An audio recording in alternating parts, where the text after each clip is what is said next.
Is Bruce Cassidy unhappy with his general manager? What's up? This is Technically Correct with Tyler Bischoff. On today's show, the Golden Knights lost in overtime again, and Bruce Cassidy gave a very specific complaint yet again. How many times can UNLV get blown out under Josh Pastner? And are the Raiders in danger of missing out on all of their finalists for their head coaching position? We have a lot to get to on the show today. Golden Knights and UNLV played and lost last night. The Raiders coaching search is getting interesting, close to being over. Here we go. The Golden Knights lost in overtime to Montreal 3-2, which means 20 of the 51 games they have played have gone to overtime. That is 39% of their games have finished in overtime. Golden Knights have only won 7 of those games. So they've gotten 13 loser points. So far this year, 21% of the Golden Knights' points in the standings are from losing games in overtime or a shootout. This team has never had a year where even 10% of their points came from loser points. This team has lost 2 more games than it's won, but most of those, not most, about half of those have been in overtime where you get a point for losing. And because of that, the Golden Knights still lead the Pacific Division. It's a 1-point lead over Edmonton. The Golden Knights do have a game in hand. They have maybe allowed Anaheim back into the division race. We'll see if Anaheim takes advantage of it, but the Ducks aren't too far away for the time being. I'd still expect this to come down to Vegas and Edmonton, and I still think the Golden Knights are going to win the division, but they are racking up the loser points, and that is the reason they are in first place. If they had lost a few of these games in regulation, right? Like yesterday is a great example. They score in the final 5 minutes to tie the game, and then they go on and lose in overtime. If they just don't score that game with 3 minutes to go or whatever it was, they don't get the loser point, right? And they have the same amount of points as Edmonton, and they've had a lot of games where they've scored late to get to overtime and then lose in overtime. But what I thought was most interesting from that game is actually what Bruce Cassidy said after the game. Bruce Cassidy, talking to the media in Montreal, got a couple different sentences that he said. We didn't shoot enough on our opportunities. We overpassed a number of times. It's been a challenge for 4 years. We love to pass. So if you go back to the postseason last year, the Golden Knights lost to the Oilers in the playoffs, and they did so by not scoring in the last 2 games of that series. And after the season ended, Bruce Cassidy, when talking to the media, said that they needed more guys to shoot the puck, that they were like a 70-30 pass first team, and that needed to get closer to 50-50. Bruce Cassidy was asking his team, his general manager, for different types of players. And then in the offseason, Kelly McCrimmon, the general manager of the Golden Knights, went out and added Mitch Marner, a very good player, but he doesn't score a ton of goals. He doesn't shoot a lot. Mitch Marner is known best for his passing ability. Kelly McCrimmon essentially ignored Bruce Cassidy and doubled down on the thing that Cassidy said they were doing too much. And now we're in season, and Cassidy brings up the same problem again, and even goes as far to say that it's been a problem for 4 years. Now, they won a Stanley Cup in one of those years, so I get it, Cassidy. Not every team is perfect, even if you win the Stanley Cup, but it wasn't too much passing when you win the Stanley Cup. But I don't think Kelly McCrimmon has done a good enough job adding the right players, right? Take Mitch Marner and you combine it with Bruce Cassidy's comments, and it's a perfect example. Mitch Marner's really good. He's awesome. But was he the right move for this Golden Knights team? Bruce Cassidy's kind of telling us no. I don't think Bruce Cassidy's going to come out and say he doesn't want Mitch Marner on his team, because again, Mitch Marner's very good. But as far as the type of player, I don't think Bruce Cassidy would have wanted a Mitch Marner type added to last year's roster, right?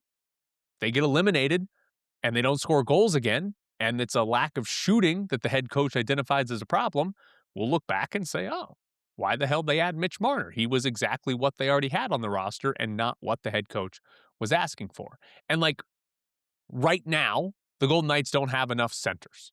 So Mitch Marner is playing center, and he was actually very good last night. Like this, Marner was not the problem last night. Marner was good, but he's playing out of position because Kelly McCrimmon's roster construction was poor, right? Kelly McCrimmon did not have enough centers on the roster so that when they're in a position that William Karlsson is hurt and maybe done for the year, they're having to play Mitch Marner or Riley Smith out of position because they just don't have enough NHL level centers, right? McCrimmon then goes out and in-season trades for Rasmus Andersson, who, for a defenseman, does shoot. But this team doesn't get a lot of shots from defensemen, so we'll see how that actually plays out. But that's also not what this team needs the most or needed the most. They've already made the move. So you hear a general manager that makes a move that's not really what the coach wanted. I should say you hear the coach and the GM makes the move. And it's sort of this, feels like this weird disconnect between what the head coach is seeing and what the general manager is seeing, right? You ever hear a coach will say it, sometimes a GM will say it, where it's like they'll criticize fans or media by being like, oh, you're not playing fantasy football. You can't just add talent. It's got to be the right fit. It feels like Kelly McCrimmon has just been adding talent, which does bring the floor of the team up, right? Because like Marner and Anderson are good hockey players, and good hockey players that aren't a perfect fit are going to be better than bad hockey players. So like getting good talented players is still a good thing, and it's going to bring the floor up, but it feels like a misstep and not the right roster construction for this team because we're still hearing the same complaints from the head coach that we heard when their season ended last year. Will that change in the playoffs? Probably not. I mean, why would we expect it to? It's the same general roster, and then they added a guy who's a pass first winger who's now having to play center. So like this team is probably not going to win the Stanley Cup. You say that for most teams every year, but they're probably not going to win the Stanley Cup. And when they do get eliminated, I'm guessing this will be one of the things we hear again, that they didn't score enough goals and they don't have enough shoot first guys on the roster. Now, I do want to talk about Mitch Marner because he was very good last night, and Bruce Cassidy moved him back to center. He's mostly played center since Christmas. There have been a few games in there. The last two, he was put on a wing, but they put him back at center because Cassidy changed all the lines after Ottawa beat him by 100. But we got Dorofeyev, Marner, and Bowman last night. And they were the best line for the Golden Knights. Dorofeyev scored both goals. Granted, one of them came off of a good play by Eichel and Dorofeyev on the boards in between a sort of a line change there. But that line scored. And if you look at scoring chances, when they were on the ice, that line, it was 8-3 in favor of Vegas. That was the best line for the Golden Knights last night. But there's a trade-off. And this is one of the things that I've been kind of interested in watching with Marner, because Bruce Cassidy has throughout the entire season given Marner a ton of offensive zone starts. And when he's at center, Cassidy doesn't want to put Marner in defensive zone faceoff scenarios because Marner's not good at faceoffs. He's not a center.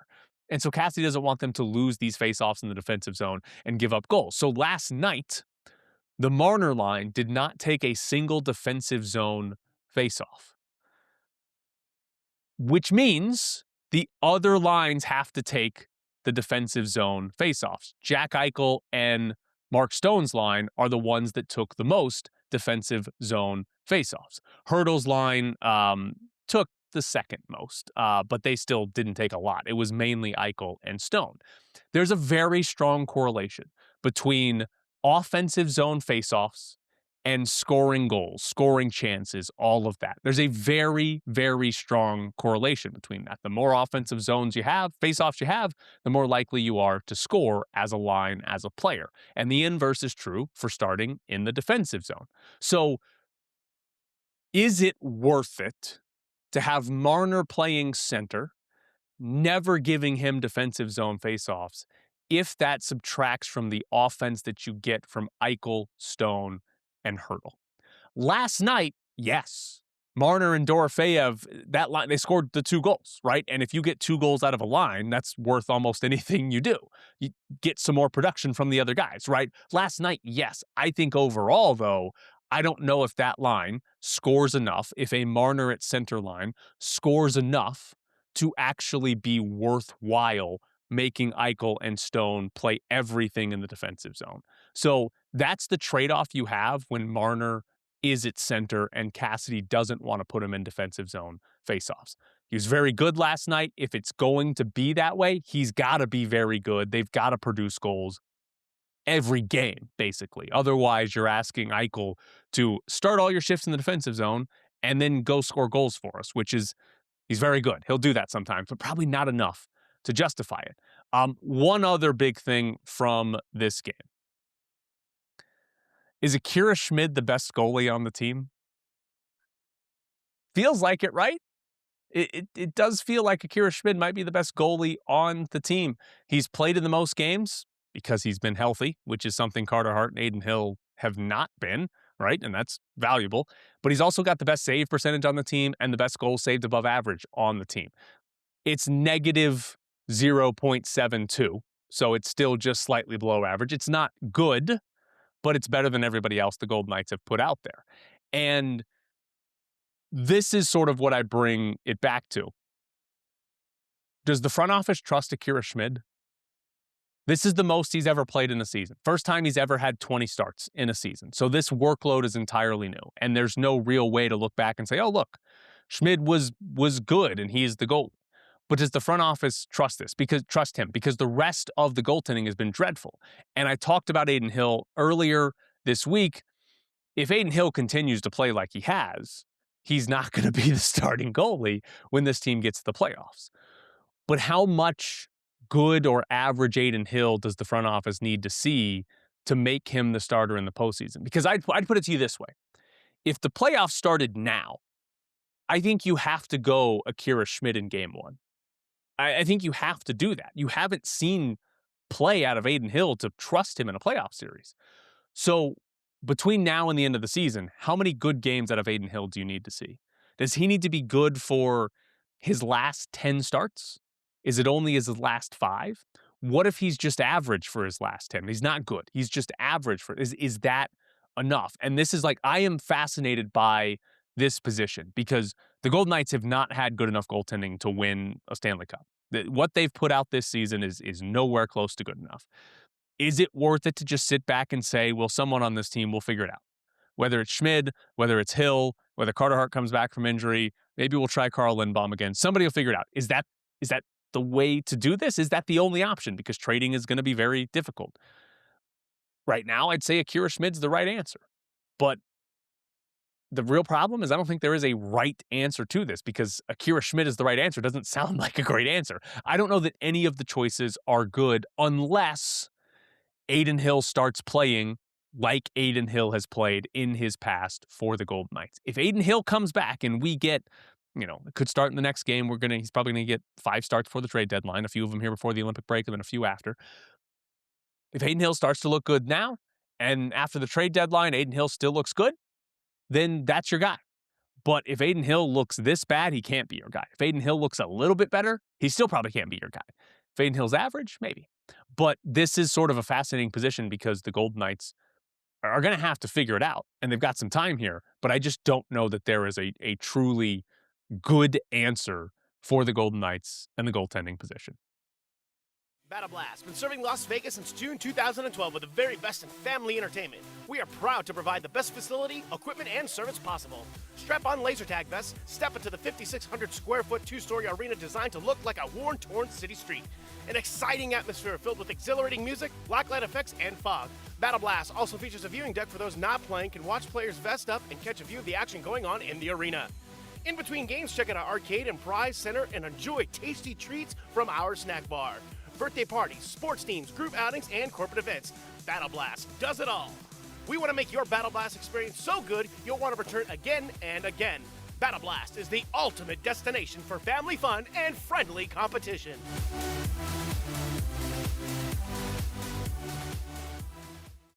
Bischoff's Briefs is brought to you by Battle Blast Las Vegas, the best laser tag in Vegas. A very, very big thank you from me and Technically Correct, which is me, for Battle Blast Las Vegas sponsoring the show. It means a lot to have sponsors to be able to do this show and cover Las Vegas sports. So check out Battle Blast Las Vegas, the best place for laser tag in Vegas. That's how you can help me help Battle Blast. Perfect spot for your kid's birthday party or a corporate event or your own birthday party, whatever it is you want to do. Battle Blast Las Vegas, located at 8125 West Sahara Avenue, your next stop for fun in Vegas. UNLV was obliterated by New Mexico last night. 89-61 was the final score, and that seems like a nice score for UNLV because they were just crushed from start to finish. I'll give you a little bit of insight to the actual game because I don't think that's the important part here, but biggest problem UNLV had is New Mexico's defense just smothered them. UNLV likes to have their centers catch the ball sort of at the top of the key because generally speaking, there's not a defender that comes out to play Emmanuel Steffen or Jacob Bernard at the top of the key. So it's kind of a free pass and they get a lot of space with no defender around them. And then UNLV will run backdoor cuts. They'll run some off-ball screens or they'll just go into a handoff. UNLV couldn't get any passes off out of that because with Steffen at the top of the key with the ball in his hands, everybody else was just draped by a defender. Backdoor cuts were shut down. They had trouble with just the simple handoffs a couple of times. Like everything was taken away. And the turnovers got cranked up really high, really early for UNLV. And the offense just, I mean, they couldn't get up quality shots. They couldn't get easy shots at the rim. They didn't make any shots from three until late in the game. But it was just a disaster of an offensive performance. New Mexico is very, very good defensively. In conference play, they've got the best defensive rating, only got better after last night. And we saw UNLV's offense really struggle against a very, very good Mountain West defense. Now, UNLV's three-point streak did not come to an end. If you're new around here, UNLV's made a three-pointer in every single game that they've ever played with the three-point line. That is now 1,280 games in a row. But UNLV was 0 for 6 from 3 at halftime, and it took until there was 11 minutes and 59 seconds left in the second half until Al Green hit UNLV's first three. A genuine scare for the streak. If you watched the game on television, maybe you heard it as well. After Al Green hit that three, you could hear a UNLV fan in the background say, "All right, now we can go." It's a very important streak for a lot of fans, for a franchise, for a program that has not been very good for a decade. It's one of the main things to hold on to. I don't think this UNLV team will break the streak. It's hard to predict that a UNLV team will break the streak given how many threes are shot. But this one is a danger because they shoot a low volume of threes and they don't make a lot, right? But they've had 6 games this year now with less than 20 3-point attempts. So there's plenty of games where they're not putting up a bunch of threes. They had a game with just 10 3-point attempts earlier this year. So you have low volume, and you have the potential for UNLV to only shoot 11 threes in a game, right? That's happened as well. So it's entirely possible you get this low volume, and a team that doesn't shoot well from three going 0 for 10, 0 for 11 is possible. Now, Pastner's aware of the streak. I don't know exactly how you coach that if you really do get down to the final 5 minutes. Maybe it's easier to say, hey, guys, put up some threes if you're losing by 20. But if you're in a close game and you haven't made a three, what happens there? So I do think this team puts it in danger, but I still think they'll hit a three in every single game. It just seems improbable that any college basketball team will not make a three in every single game, but it is possible. Also, Tyron Jones hurt his shoulder. He left the game less than 2 minutes in, did not come back in, was on the bench with an ice pack on his shoulder. He had a separated shoulder before the season started. He missed most of the offseason because of that. So we'll see. I'll tell you, I was not at the game. I wanted to stay home to watch both the Golden Knights and the UNLV game. So I am failing you on providing information. So I don't know if Josh Pastner had an update after the game, but not having Tyron Jones hurt last night hurts their chances to win anything. But it also makes the team significantly less fun, right? I think that's my biggest complaint of it is like, yeah, the wins and losses at this point, yes, you want to win, but it's not super important because they don't really mean anything other than seeding in the Mountain West tournament. But like being fun, yeah, Tyron Jones is a lot of fun to watch, and him not being there will make them a lot less fun. What it also means, big picture for this season, UNLV has now had 5 disaster performances. Tennessee Martin, Montana, and Tennessee State. Those were 3 non-conference losses that were just, I mean, they're unacceptable losses. You have a 32-point loss to Wyoming, and now you have this blowout loss at home to New Mexico. It is amazing how this team can play so poorly. It's amazing that they can look like they don't belong in the same conference as Wyoming or New Mexico. And like, there's no expectation that UNLV will be at the top of the Mountain West or really even beat New Mexico, right? No one's like holding that standard to UNLV. But the way they lost that game is so bad. And the fact that it's happened now 5 times, where you can look at 5 just humiliating losses in 20 games. It's 25% of the games have been humiliating losses. The coaching is where we have to look. Like, yeah, injuries happen. It's a flawed roster, but none of that excuses having 5 of these performances. That is so many just, oh my God, what is wrong with this team type of games. And so for me, it's sort of looking forward. For this program, getting to the NCAA tournament's the goal, right? That's what would be the achievement. Let's say next year they're an NCAA tournament level team, or at least close, right? And let's say they don't lose by 32 to Wyoming, but there's a game where they're supposed to win by 10 and they lose by 10. That's the similar type of performance. It's not going to look that bad, because if the team is NCAA tournament level good, it'll be a lot better and you won't have this type of performance. But if you have these huge letdowns multiple times a year when you are trying to go to the NCAA tournament, when you're on the bubble, right, that you're going to be out, right? And what if you have a no-show game and a huge bubble game, right? You play this New Mexico team who's on the bubble and you do something like that, you're done. Like it's just, basically, can Josh Pastner have a team that doesn't look like the worst Mountain West team 5 times a year? Because that's what they've done. And if you're trying to play in the NCAA tournament, you can't look like the 8th best team in the Mountain West 5 times a year. You can maybe get away with that like once or twice, but not any more than that if you're going to be an NCAA tournament level team. So that, I think, is a really, really big question for Josh Pastner and sort of what this program looks like.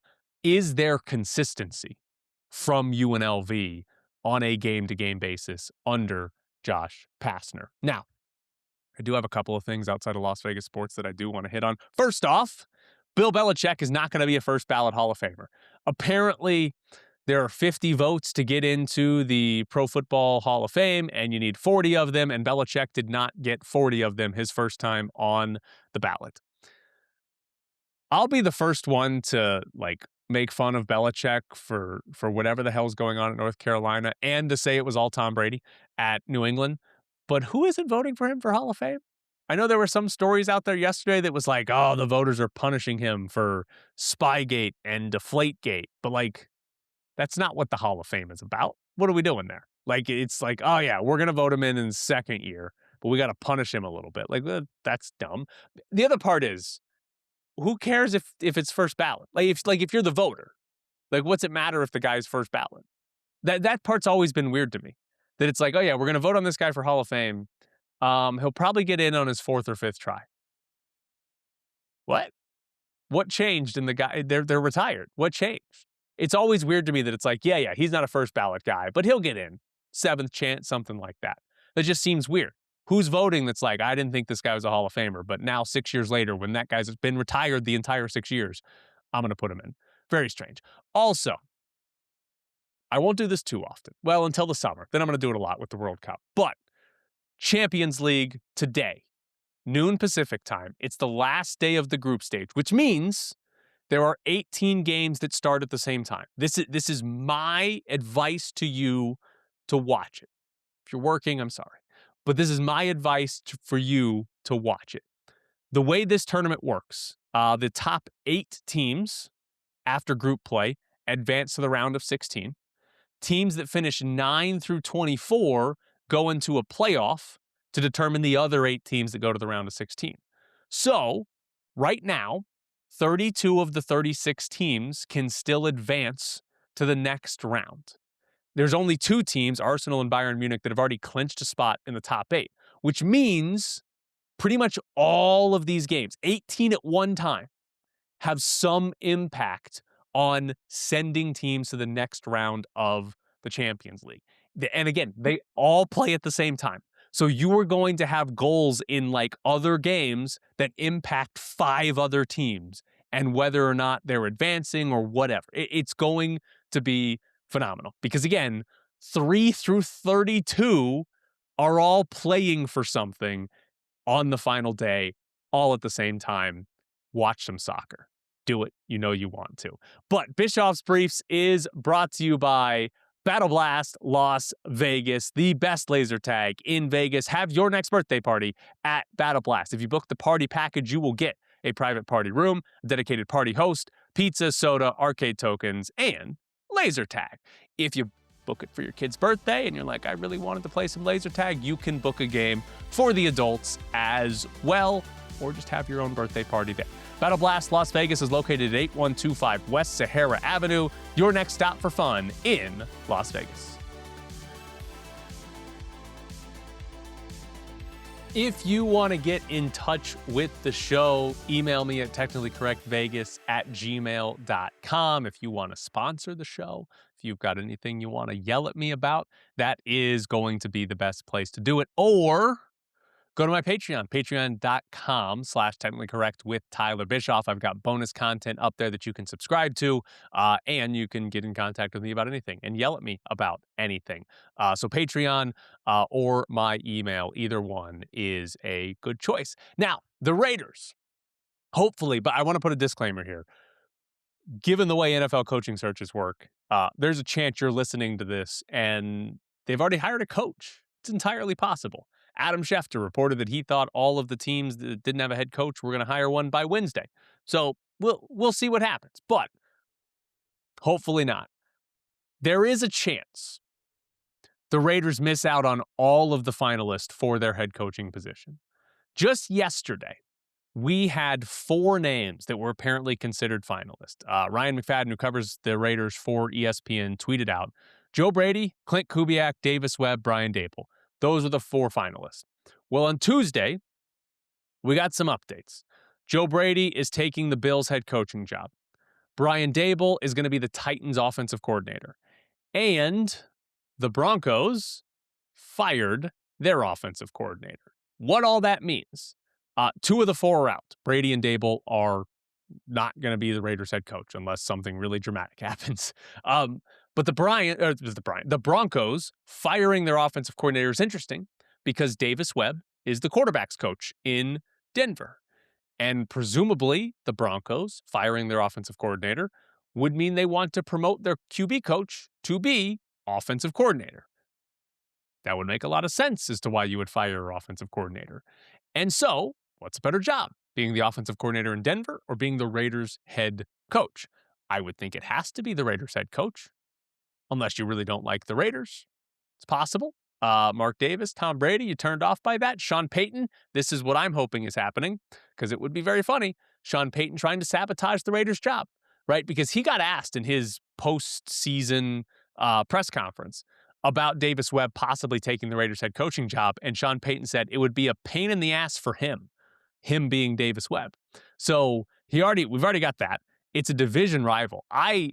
I hope Sean Payton is out here intentionally trying to block Davis Webb from taking the Raiders' job by saying, hey, you want to stick around and be the offensive coordinator? I'll fire this bum over here we've got ahead of you. That can be your job.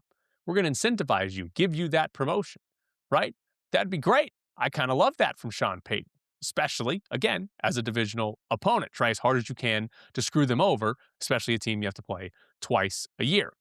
Also, important note, it was reported yesterday that the Eagles, Giants, and Ravens all reached out for an interview with Davis Webb to be their offensive coordinator yesterday. So it's entirely possible that the Broncos are like, hey, man, you might be the head coach at the Raiders, but if you're not the head coach, you can be our offensive coordinator. You don't have to go to the Eagles or the Giants or the Ravens to be their OC. So that might be what happened as well. It might not just simply be the Raiders and stopping the Raiders. But it does present a worst case scenario for the Raiders where they miss out on all of their finalists. Again, Joe Brady, gone to Buffalo, or staying in Buffalo, I guess. Brian Daboll, offensive coordinator in Tennessee. If Davis Webb decides to stay as the offensive coordinator in Denver, you're then down to Clint Kubiak as the last remaining candidate, currently the Seahawks offensive coordinator. And what happens if Kubiak does what Ben Johnson did in Detroit a couple of years ago? Turned down a head coaching job to go back and be the offensive coordinator for at least one more season. Ben Johnson canceled an interview with the Commanders. If I remember correctly, the Commanders' front office was on a plane flying to go to the interview when Ben Johnson canceled it. He went back to Detroit for a season, then left for Chicago the next offseason. If Clint Kubiak does something similar to the Raiders, then the Raiders are going to be looking for a head coach after whiffing on all of the coaches that they wanted. Now, I would be surprised if Kubiak and Webb said no to the Raiders to be offensive coordinators. I think both of them should want to take the Raiders job if offered. Kubiak does not have this long offensive coordinator career that makes it an obvious case that he's going to be a head coach at some point, right? If he goes back to Seattle, what's the likelihood that Seattle takes a step back, right? You're going back to Sam Darnold. It's not like you're going back to a Hall of Fame quarterback. So, like, it feels like if he goes back to Seattle, they're not going to stay at this level. And I think we can say the same thing about the Broncos. If Davis Webb goes back and is the offensive coordinator of the Broncos, what are the chances that team is this good, that offense looks as good next year? Probably not. And Sean Payton calls the plays, right? Like Davis Webb going back to be the offensive coordinator, it'd be very easy to just say, well, that was Sean Payton. That wasn't you. So I do think this possibility looms where the Raiders miss on everything, but I would be surprised if Kubiak and Davis Webb both said no to this. Now, the last part on this is like the timeline of it. Again, Adam Schefter had said that he expects all the jobs to be filled this week, maybe as early as Wednesday, right? So that would imply the Raiders are going to get this done pretty quickly. But both Davis Webb and Clint Kubiak have reasons to wait. They have reasons to not be in a hurry. Davis Webb, if he wants the Broncos offensive coordinator job, we'll have to wait for the Broncos to go through an entire process, the official process of interviewing people. They can't just hire Davis Webb right now. They've got to go through a process, which is going to take time. Also, Davis Webb got asked to interview for other offensive coordinator positions. If he's at all interested in coaching Jackson Dart or Jalen Hurts or Lamar Jackson, he takes those interviews, and that could push this back as well. So Davis Webb has reason to wait, and so does Clint Kubiak, because is Clint Kubiak willing to say yes to the Raiders before the Super Bowl?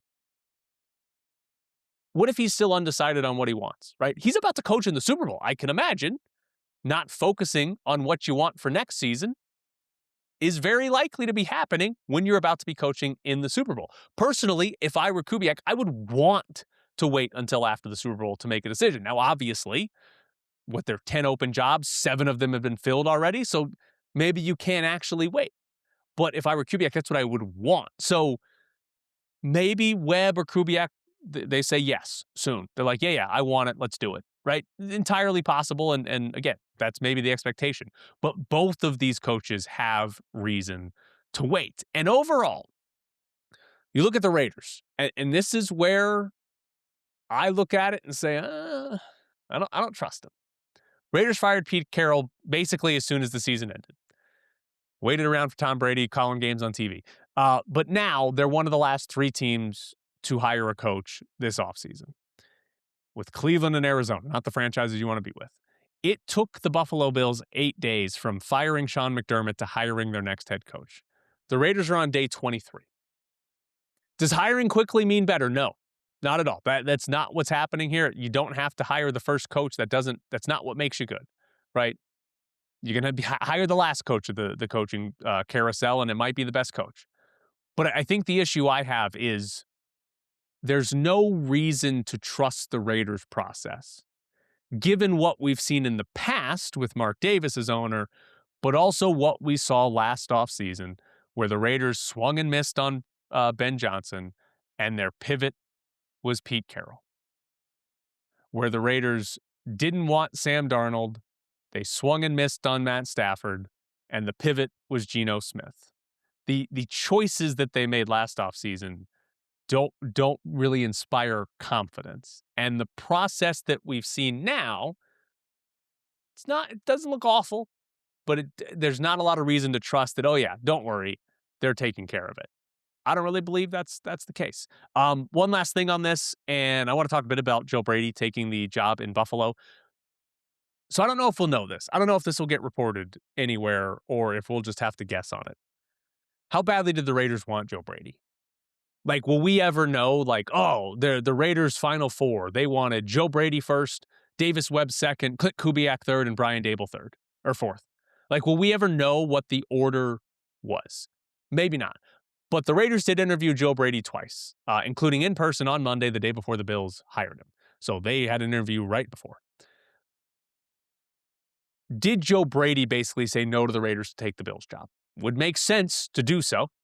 But did the Raiders lose out on their top candidate? And the Bills don't seem to have the greatest ownership either, did the Bills just kind of take a guy that they felt comfortable with? Because I think the Bills deserve a ton of criticism here. Joe Brady might be great. But if we're talking about process, the idea that the owner of the team walked into the locker room after the loss on the road to the 1 seed by 3 points and saw Josh Allen sobbing and said, that's it, I got to fire people. And then you fire the head coach, but you promote the general manager, and then you just promote the offensive coordinator to be head coach. That is insane logic. To be like, yeah, blow it all up. Just kidding. Let's keep as many of these guys around as we can. We just had to get rid of Sean McDermott. That's horrendous process from the Buffalo Bills. Did they steal the Raiders' top option? It's possible. I have no idea. But I don't think the Bills' process seems to have been any good whatsoever. And I'll say this as well. While the Raiders might have missed out on Joe Brady, he might end up being the best candidate from this staff. I think it's pretty fair to say they didn't miss out on Brian Dable, right? Like Brian Dable is going to be the Titans offensive coordinator. It certainly seems like this guy is a good offensive coordinator, but you don't want him as your head coach type of player. Like look at the Giants. Daniel Jones doesn't work. Jackson Dart, I know only got like half a season with them, but that didn't really work either, right? Like Daniel Jones goes to Indianapolis and is really good. Based on his time in New York, would it be good if you had Fernando Mendoza and Brian Dable together? It really would feel like, oh, if Mendoza's a superstar, Brian Dable will look good. But if Mendoza's just average, is Dable going to actually, as the head coach, make him look a lot better? As the offensive coordinator, he's got a lot of credit for quarterback development, if that's what he's focused on, as opposed to all of the organization as the head coach. It's probably going to be pretty good. So I don't think they missed out on Brian Dable. Maybe missed out on Joe Brady.